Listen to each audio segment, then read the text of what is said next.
Soy Galo Reina, bienvenidos a un nuevo episodio de R2R, las mejores conversaciones de moda y retail. Este podcast está patrocinado por If Returns, la plataforma de gestión de cambios y evoluciones líder en Europa. Y como siempre, aquí, en la Tecnocreativa. La palabra que mejor define la conversación de hoy es personas.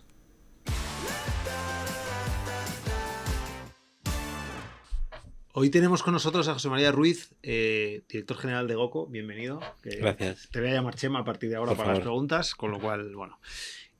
La primera pregunta que hacemos siempre a todo el que viene por aquí es ¿cuál es tu primer recuerdo del mundo del retail? Un olor, no sé, una experiencia, lo que quieras. La primera experiencia. Bueno, yo creo que la primera experiencia fue una que tuve con mi abuelo. Mi abuelo en Zaragoza, cuando yo era pequeño. Era muy pequeño, no me acuerdo cuán pequeño era, pero era muy pequeño. Y mi abuelo compraba muchos libros. Y recuerdo el sitio donde fuimos a comprar los libros. Y lo recuerdo porque estuve tanto rato en el sitio para comprar los libros que no se me olvidará nunca. Entonces yo creo que fue la gran experiencia de primer retail. Bueno, pues eso al final te ha marcado, porque has estado ligado al retail toda tu vida. Toda la vida. Empezaste haciendo grandes proyectos en Telepizza, ¿no? Luego te moviste a Juguetos. Y en 2017 aterrizas en GoCo. Eso es. ¿Cómo fue el proyecto? ¿Qué te ilusionó del proyecto? Y cuéntanos tus primeros Pues pasos. mira, yo he estado 12 años en Telepizza y creo que fue un proyecto muy chulo. De ahí pasé de director general a juguetos y cambié de sector porque me apetecía el sector de los juguetes bueno, en el año 2017 surge la oportunidad de la GoCo y entrar en el mundo de la moda y bueno, decidí entrar. Proyecto, una empresa que estaba en un momento no especialmente bueno y que necesitaba una reestructuración. Bueno, interesante. ¿Y cómo empieza? O sea, cuando llegas a una empresa que necesita una reestructuración, entiendo que una reestructuración es que está perdiendo dinero, obviamente, y que quiere crecer. ¿Qué es lo primero que haces o que quiere primero reestructurarse? ¿Cuál es un poco el plan de llegada que tuviste? Mira, cuando cambié de sector, al final, cuando llegas a un sector distinto, casi todo te llama la atención. Entonces, yo creo que juegas con una ventaja con respecto a la gente que está en el sector, que a ti casi todo te chirría un poco más. Los primeros meses fue entender qué hacían, qué no hacían, cómo lo hacían y por qué lo hacían. Y al final, entender qué había de parecido en lo que había hecho antes y cuánto había de distinto. Y luego al final entender que el mundo del retail y el retail moda es vender a la gente de la mejor forma posible y de una forma rentable. Entonces, bueno, al final entender que las estructuras eran parecidas, que la forma de vender era parecida y que al final lo que cambiaba era la colección que vendías, básicamente. ¿Y cuál fue? Pues, la habéis pegado entre todos un cambio brutal a la compañía. ¿Cuáles han sido los ejes de transformación? Pues mira, yo creo que el primer eje fue entender que teníamos que hacer una reestructuración. Y eso al final, cuando tú entras en una compañía que compra un fondo y que tiene una mentalidad expansiva, pensar que tienes que hacer una reestructuración es un poco cisma. Una vez que haces la reestructuración, entender por qué no era rentable. Y nosotros ¿Una no éramos reestructuración te refieres a reducción reducción de capacidad, reducción de tiendas no rentables, ver qué tienes que hacer y cómo optimizar los puntos de venta? Hablo de reestructuración de punto de venta y un poco de estructura de venta. De ahí ver un poco cómo está estructurada tu composición sobre todo el margen bruto, cuán bueno eres vendiendo o comprando y cómo impacta eso en tu cuenta de resultados. Y luego intentar agilitar los costes que tienes. Nosotros entendemos que el retail a día de hoy tienes que trabajar mucho la estructura de costes y en eso trabajamos mucho. Entonces, punto número 1, tiendas y ver si la estructura era buena. Margen bruto es cómo es tu nivel de venta, cómo eres capaz de transformar la venta en margen. Y como punto final, una guerra Vamos a de ir costes como lo has total. estructurado muy bien, vamos a ir, si quieres, Fenomenal. punto por punto, ¿no? Porque a mí sí que me interesa, o nos interesa mucho saber, en esa reestructuración de tiendas, cómo identificas aquellas que no funcionan, e incluso Vale. si identificas también hay zonas, oportunidades en ese momento, o solamente te dedicas a reducir las que ya tenías, o empiezas también a ver oportunidades en otros sitios. Hacemos las dos cosas. Vemos tiendas que no funcionan y oportunidades que podemos mejorar. ¿Cómo ves que una tienda no funciona? Cuando tú vienes en una fase expansiva y GoCo venía en una fase expansiva y baja la venta, hay tiendas que se quedan por debajo de punto de equilibrio. Esas tiendas, indefectiblemente, tienes que cerrarlas. Entonces, esas las cerramos. Tiendas que estaban mal colocadas permitían recolocación en ciudades que consideramos que eran estratégicas, lo hicimos también. Y luego hay puntos de venta que no quieres tener porque entiendes que la operación no es muy rentable. Es decir, puntos de ventas en sitios muy pequeños, donde crees que la población no es suficiente, etcétera, etcétera. ¿Qué KPIs miráis ahí de población? al final, cuando estuvimos reestructurando todas las zonas, lo que necesitábamos era un número mínimo de población, un número mínimo de niños y luego una renta. Sí, eso sobre es todo importante. renta disponible. Vosotros vendéis para niños, Sí, con lo cual exacto. lo de mirar, aunque tengáis mucha renta disponible y una alta población, si no hay Tiene que haber niños, niños. tiene que haber Y este niños. país cada vez tiene menos niños y al final lo que hicimos es un ejercicio de intentar adecuar cómo pensábamos que tenía que ser nuestra estructura a cómo estaba el mercado. Y luego España es un país donde la estructura o donde la oferta de ropa infantil es inmensa. Entonces, bueno, tienes que trabajar con eso. O sea, que también mirabais en la reestructuración de tiendas, también mirabais competidores. Claro, Miráis sí, también. sí. O sea, nosotros siempre miramos competidores y luego analizábamos en cada ciudad o en cada punto si éramos capaces de poder sobrevivir con una venta mínima o con un punto de equilibrio en cada sitio a la estructura que había del resto, claro, porque al final no estás tú solo en el mercado. Segundo punto, que era margen. Margen bruto. Las dos patas, ¿no? Coste y precio, ¿no? ¿Cómo? Sí, ahí trabajamos mucho, primero la estructura de la colección, es decir, intentar definir cuál es la estructura que tú consideras correcta. Con estructura de colección es cuántos artículos crees que puedes vender, cuántos crees que tu colección permite vender y luego cómo los declinas en cada una de las categorías que tienes. Y una vez que tienes eso, definir cómo es tu coste en la producción y a cuánto lo quieres vender, que al final yo creo que es un poco el juego. Nosotros entramos en épocas y muy importante, qué cantidad compras. Si tú no adecuas muy bien el número de unidades que necesitas a la venta, tienes mucho residuo al final, tienes que liquidar, eso agrede muchísimo el margen y hace que tu tienda sea mucho más irrentable. O sea, ahí lo que estás diciendo es, mira, reducisteis, ¿no? Un poco lo que es el surtido, ¿no? Redujimos el número de referencias casi a la mitad y trabajamos la profundidad. Y redujimos el volumen total. Entonces, al final, si tú reduces el número de tiendas, necesitas menos volumen, reduces referencias e intentas que las referencias tengan más profundidad para intentar rotar más. Vale. Porque el tema de la rotación aquí es relevante tanto por la eficiencia de compra como también por los residuos que se te quedan menos descolgados, ¿no? Exacto, los residuales del final. Tú puedes hacer una colección fantástica, pero si tu residual al final es mucho, nosotros liquidamos toda la mercancía en todas las temporadas. Nosotros acabamos la temporada con 0 stock. Si tú no haces una buena optimización de cuánto producto necesitas, al final todo lo que has ganado de margen al principio lo destruyes al final. Porque la planificación, habéis dicho, ya hago mi estructura y luego decides tú qué surtido o te apoyas. No. Definimos la estructura en Goco, la estructura la define los responsables de producto y de diseño, definen cómo queremos que sea la estructura, definen cómo hacerla y una vez que está definida se termina de gestionar con el departamento de diseño, de compras, y a partir de ahí se hace un pedido global. Perfecto. Ese pedido global depende de cuánto dinero tengamos disponible para poder hacer esa compra. ¿Pedido global que fabricáis en España, Portugal? No, en España no fabricamos nada, fabricamos en Portugal, fabricamos en India, Bangladesh, China, Turquía. Que eso sería una de las patas. ¿Siempre se ha fabricado en Asia? ¿O siempre hemos fabricado en Asia? Siempre habéis fabricado en Asia. Sí. Vale, porque luego el tercer punto, o sea, decimos básicamente, el segundo era mejorar margen, ¿no? Eso es. Apoyando... Optimizar el margen. Definir bien la compra, definir bien los costes, intentar que no sobreproducto y definir una estructura de pricing. Y jugáis la parte de pricing es clave, ¿no? Muy importante. ¿Cómo la vais gestionando? La parte de pricing ¿no? No, la parte del equipo siempre considera que vendes caro y yo siempre considero que tendríamos que vender más porque entiendo que el producto tiene mayor valor del que al final mostramos en el mercado y yo creo que esa es la discusión.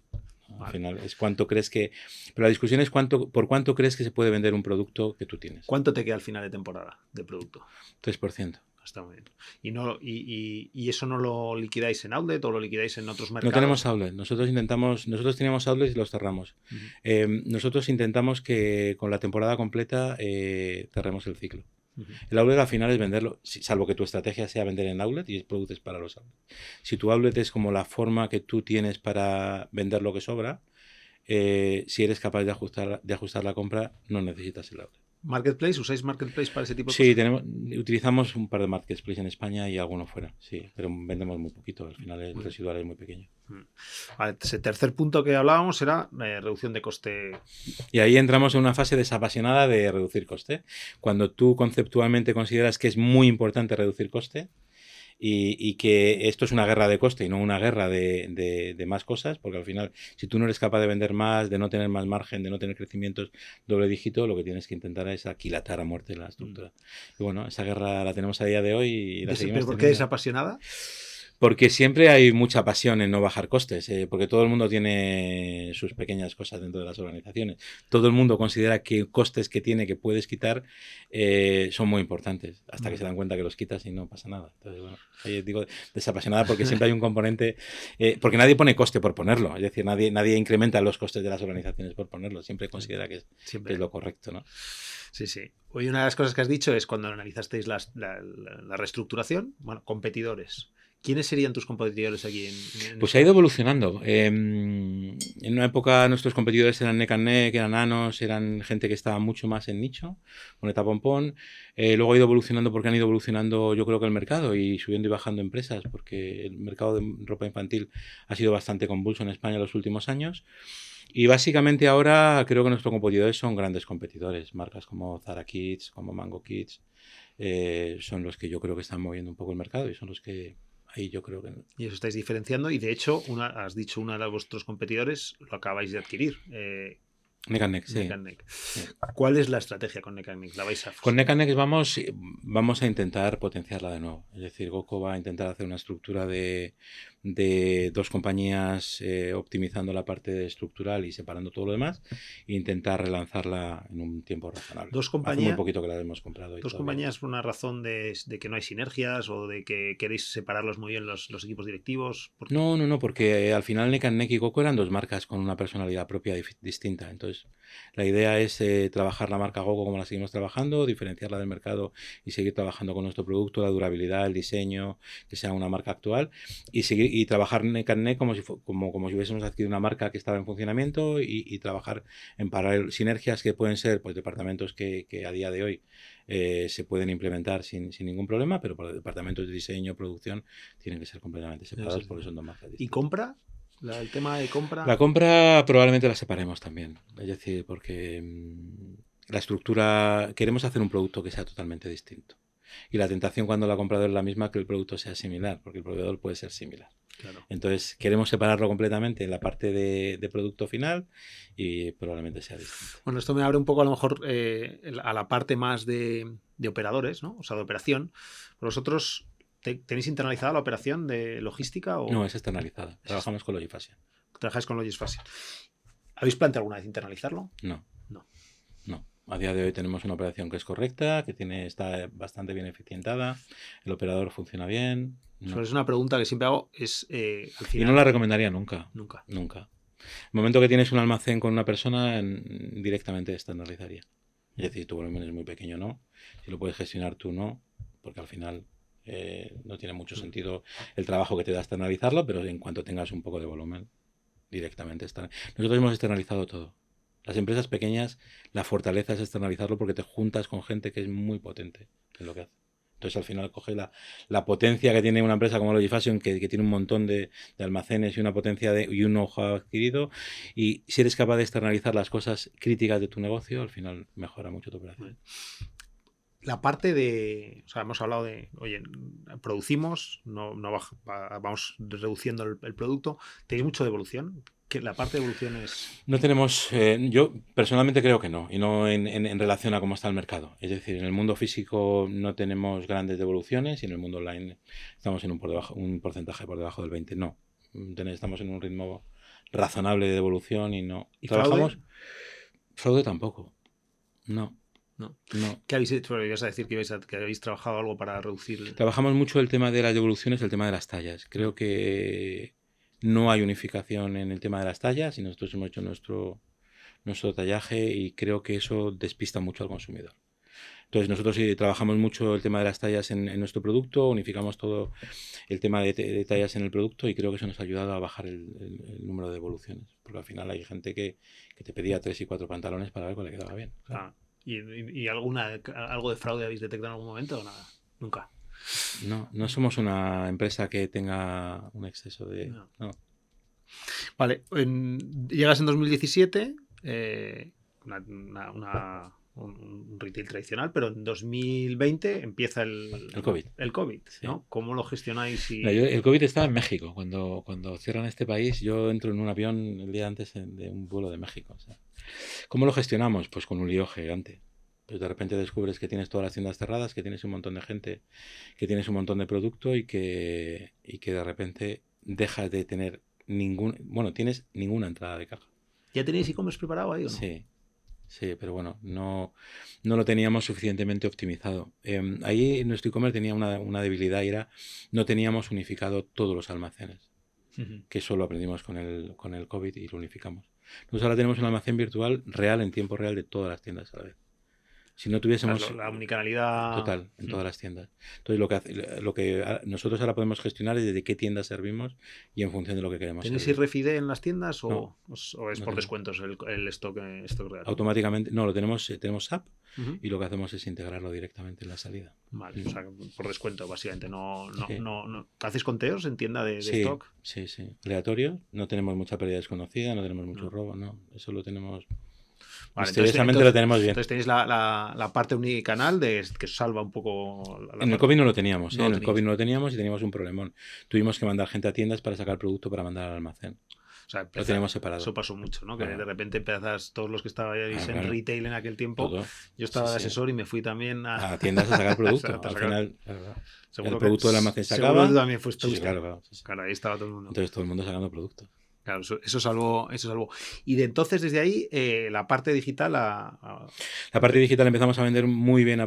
¿Estabais con Salesforce? No, ahí no estábamos con Salesforce. Empezamos a vender bien en la parte de... un poquito antes de la pandemia. Con la pandemia vendimos francamente bien. Obviamente era la única parte que teníamos para vender. Y ahí hicimos un cambio de plataforma y fuimos a Salesforce. La verdad es que... Porque la plataforma que teníamos era vieja, porque no era capaz de asumir toda la facturación que estábamos teniendo o no era capaz de sacar el rendimiento y porque hicimos un estudio de todas las plataformas y consideramos que Salesforce era la mejor y la verdad es que estamos encantados. ¿Cuál era el eje por la que considerasteis que era la mejor? Pues porque buscábamos que fuese estándar, buscábamos que enlazase perfectamente con nuestros sistemas, con nuestros RPs y porque queríamos que nos ayudase a poder absorber mucha facturación de golpe. Vale, o sea, que ahora es relevante la parte digital. Muy relevante. Muy relevante, ¿no? Sí. Y para que sea relevante, una cosa es tener la plataforma para vender, pero hay que aparecer en las plataformas de redes sociales, etcétera. ¿Estáis muy metidos en inversión? En inversión no. Estamos en todas las plataformas y invertimos poco o muy poco. Es decir, ha habido años que hemos invertido 0 y 0 es 0 y ahora invertimos muy poco. No, invertimos poco en redes sociales y vendemos mucho. ¿Y hacéis contenido en redes sociales? Hacemos contenido, tenemos Instagram, hacemos contenido. Sí. ¿TikTok? TikTok también. ¿Has salido o no? Sí, No, ya no. Bueno, pero a mí me repila el TikTok.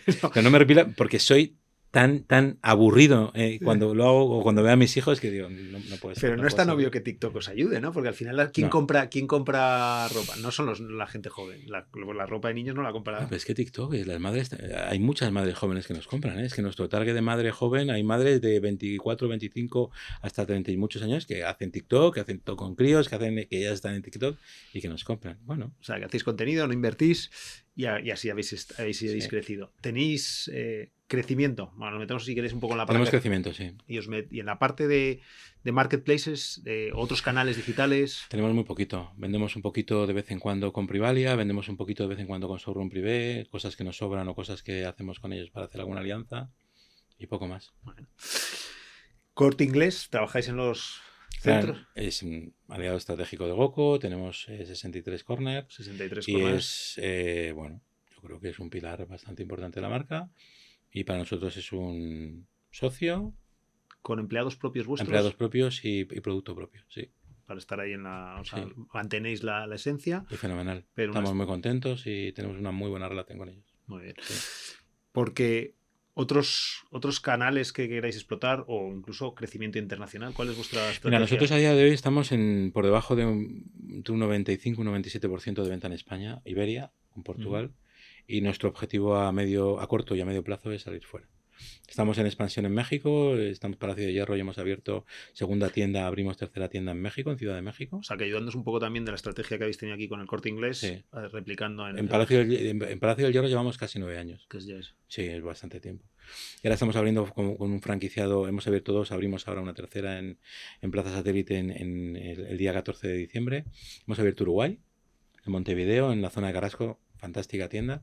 Y abrimos Guatemala el día 4 de diciembre. O sea que esa parte, estamos mirando Panamá, queremos abrir en Panamá y estamos mirando en Miami, que yo creo que... O sea, Latinoamérica por afinidad cultural. Afinidad cultural y por intentar diversificar. Y luego estamos mirando el lado contrario en la parte de Asia. La parte de Corea, la parte de Japón, por intentar abrir un poco... ¿Qué miráis al atacar un mercado? Pues mira, lo primero que miramos es si en ese mercado tiene cabida nuestro producto. Es decir, si nosotros fuésemos a vender nuestro producto a Kenia, tendríamos claro que tendría poca cabida porque el perfil de la gente que compra en Kenia es poco probable.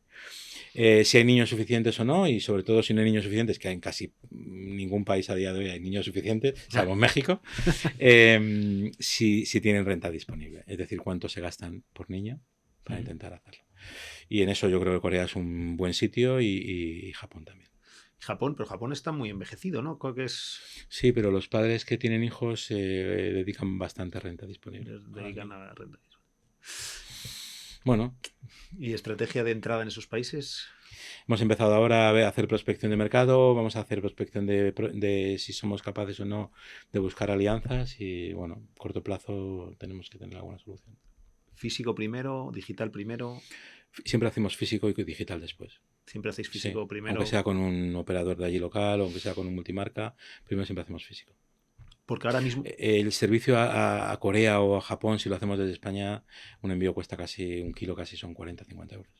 Es decir, tiene que ser muy... que alguien se antoje mucho de algo, que de vez en cuando, y eso no necesitamos un marketplace. ¿En Europa no vendéis? Sí, vendemos. Online sí. Toda Europa. Sí, toda Europa. Vendemos bien en Alemania, vendemos bien en Francia y bueno, en Portugal lo tenemos separado, vendemos muy bien. Bueno, pero estáis todavía en crecimiento. ¿Y alguna estrategia para crecer en esos países, dentro de Europa, en el digital, apoyándonos al digital, en estos países estamos sobre todo buscando partner para hacer alianzas digitales. Entonces tenemos alguno hecho en Alemania y bueno, poco a poco. O sea, que al final, sí que es verdad que cuando queréis entrar en un mercado un poco más diferente como es Latinoamérica o Asia, sí que vais tienda primero, luego digital, pero en Europa estáis atacando por primero digital. Es que la parte de la reestructuración fue Europa. Nosotros cerramos Italia, cerramos Francia, cerramos Luxemburgo, es decir, yo cerré muchas tiendas en esos países. Entonces, esa parte ya la hemos vivido, no nos fue muy bien. Replegamos velas y no puedes renunciar, o creemos que no podemos renunciar a la parte de ese mercado y por eso atacamos en online. Pero bueno, ahí tuvimos que replegar. Bueno, oye, una cosa que está muy en boga es tema sostenibilidad.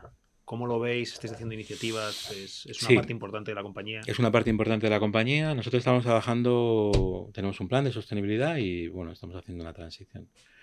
No es una tarea muy fácil, tanto la sostenibilidad como toda la economía circular, porque en nuestro caso trabajamos con algunas cosas que son mezclas. Entonces nuestro objetivo a primer plazo es intentar no trabajar con mezclas. Mezclas me refiero a mezclar algodón con lana o cualquier tipo de cosas que nos permita hacerlo. Y bueno, medio plazo tenemos un plan que tenemos que abordar en detalle toda esta parte. La parte de durabilidad del producto se suele es un objetivo estratégico nuestro. Nosotros intentamos, y lo tenemos como objetivo estratégico de marca, que nuestro producto mejore la durabilidad que tenía. Es decir, si dura mucho, luego no compran. ¿No? Bueno, nuestra teoría es distinta. Nosotros pensamos que si dura mucho, la gente va a seguir comprando mucho porque va a saber que va a durar mucho. Entonces lo que tenemos que intentar son captar nuevos clientes para que haya mucha gente que lo utilice. Captar nuevos clientes, pero no estáis invirtiendo en... No. Entonces sea por el boca a boca. Boca a boca, producto, diseño. Nosotros consideramos que el diseño es una parte muy importante en eso. Cuando alguien va a una tienda y le gusta mucho el producto, directamente lo compra. No espera rebajas. Entonces, intentar conseguir esa parte es uno de los hándicaps que yo creo que tienen todas las empresas de moda. Que la gente se enamore de lo que ve. Y ahí está la dificultad. Sí. Oye, y una pregunta, porque al final has hablado de Salesforce, bueno, apostáis por la tecnología, pero ¿hasta qué punto? O sea, ¿creéis en estas tecnologías que te ayudan incluso a prever colecciones? ¿Dónde estáis? Yo personalmente no. Y digo no porque al final creo que el mundo de la moda, como todos los negocios, tiene que tener un componente de datos muy importante, pero tú no puedes prever el futuro. Es decir, nadie, ninguna herramienta puede prever qué va a pasar ni predecir. Nadie pudo prever que iba a haber COVID y hay muchas cosas que tú tienes que decidir. Y la decisión al final con información está bien, pero la información siempre es pasada. Y lo que tú tienes que decidir es futuro. Entonces, con el pasado se puede tener en cuenta para el futuro, pero no... ¿Los descuentos los vais haciendo en tiempo real? Los descuentos los hacemos... Nosotros empezamos una temporada y hacemos una planificación, que casi siempre intentamos que no tenga descuentos, intentamos que se venda la mayor cantidad de producto antes de rebajas y siempre descubrimos que no hemos cumplido ni lo uno ni lo otro. Entonces, partimos de una planificación muy buena, muy bonita y muy fantástica y que en función del mercado, es decir, esta temporada nosotros hicimos una planificación que tendríamos una previsión de ventas en septiembre, una en octubre, no fuimos capaces de prever que septiembre iba a hacer mucho calor y que octubre iba a ser dramáticamente caluroso y eso evidentemente condicionó nuestras ventas, condicionó nuestra estrategia, ha condicionado nuestros descuentos. Y aparte que no solamente a vosotros, sino a los competidores, con todo lo el cual mundo. Es una guerra de descuentos. Claro, por supuesto. Es decir, no ha dejado de vender Gogo, sino que ha dejado de vender todo el mundo, porque cuando hay 30 grados en tu ciudad, pues nadie compra un jersey de lana, porque no ves la necesidad. Y además, según va pasando el tiempo, la gente va pensando internamente, cuanto más tiempo pase, mayor descuento voy a tener si compro. Conclusión, te ayuda. Sí que hacemos planificación, pero... Pero si yo te diese ahora, por ejemplo, 10 millones de euros, dijese, oye, te doy 10 millones de euros para que lo inviertas, ¿dónde lo invertirías? Pues mira, arreglaría alguna tienda que tenemos no todo lo bonita que a mí me gustaría e invertiría en el extranjero. En el extranjero, o sea que no... Aperturar Sudamérica a muerte y aperturar Asia a muerte. Tecnología no tanto, sino más expansión. Tecnología tenemos la suficiente. Tenemos una plataforma tecnológica interna creo que muy potente. Tenemos el stock centralizado en tiempo real. Tenemos una aplicación para vender en tiendas razonable, ni la mejor ni la peor. Y tenemos una plataforma online, yo creo que muy potente. ¿Y alguna categoría abriríais? Al final no venderíamos más por tecnología. Nosotros vendemos ropa. Si la ropa es bonita, si tiene buen diseño, si tiene buena calidad, si somos capaces de ofrecer la tienda de forma correcta, si nuestras dependientes pelean la venta cuando viene un cliente y no deja que se vaya, etcétera, etcétera, hará que vendamos más y eso no nos va a ayudar la tecnología. Es decir, la tecnología es muy importante para tomar determinadas decisiones, pero en el mundo del retail yo creo que lo bueno es que hay un componente humano muy importante. Hay alguien que decide una estructura y pone un pantalón más o menos. Hay alguien que decide si hace una cosa u otra. Hay alguien que decide un diseño y si lo hace o no. Hay alguien que decide un color. Hay alguien que decide una tela. Hay muchas decisiones de mucha gente que luego al final... Y luego todo eso lo juntas en una tienda y hay una dependiente que si es muy buena dependiente y tiene ese... Yo creo que es un don de vender muy bien, pues vende mucho más que otra. La tecnología sí que tiene... Y cuidado, yo soy tecnológico, me gusta la tecnología... pero no te permite hacer determinadas cosas. Nuestro mundo es un mundo mucho más yo creo que de antes. Hace más, para mí, una muy buena vendedora que una muy buena tecnología en la tienda. Y te he preguntado que categorías estáis pensando en algo, porque por ejemplo hay una cosa que hay muchas marcas que empezaron con niños que están yendo a adolescentes. ¿Vosotros tenéis...? Mira, nosotros hicimos adolescentes y luego tuvimos que irnos. Y el motivo es porque alguien que de pequeño lleva Goco, de mayor no quiere llevar Goco. Porque cuando tienes 15 años... quiere llevar otra marca, que puede ser X. Bueno, pero ha habido algunas que han hecho ese... Sí, nosotros no hemos sabido. Sí, yo creo que en esta vida lo que tienes que saber es que has sido capaz y que no, y en esto no hemos sabido. Bueno, vamos a ir cerrando, pero te voy a hacer dos preguntas. Una, ¿cómo ves en 15 años a Goco? Pues mira, me gustaría verla como una empresa referente del mundo infantil en el mundo, una empresa con un diseño muy potente, producto de alta calidad, por supuesto sostenible, y vendiendo en todo el mundo. Y con Nega... Por supuesto. Y con Nega sí, claro. Y ya por último, ya para cerrar, hay mucha gente ahora desarrollando marcas de direct to consumer y mucho emprendedor. ¿Qué le recomendarías a una persona que está creando ahora su marca, por ejemplo, infantil? Pues mira, que pregunte a la gente que trabaja en otras empresas, porque preguntan poco. Y segundo, que trabaje mucho. Perfecto. Porque esto va de trabajar mucho. Y de probar mucho y de arriesgarse mucho, hacer pequeños cambios, no hacer grandes cambios, porque los grandes cambios producen grandes golpes, pero las empresas están vivas y continuamente tienen que cambiar cosas. Perfecto, pues con eso nos quedamos y muchísimas gracias por haber venido. Gracias a ti. Gracias.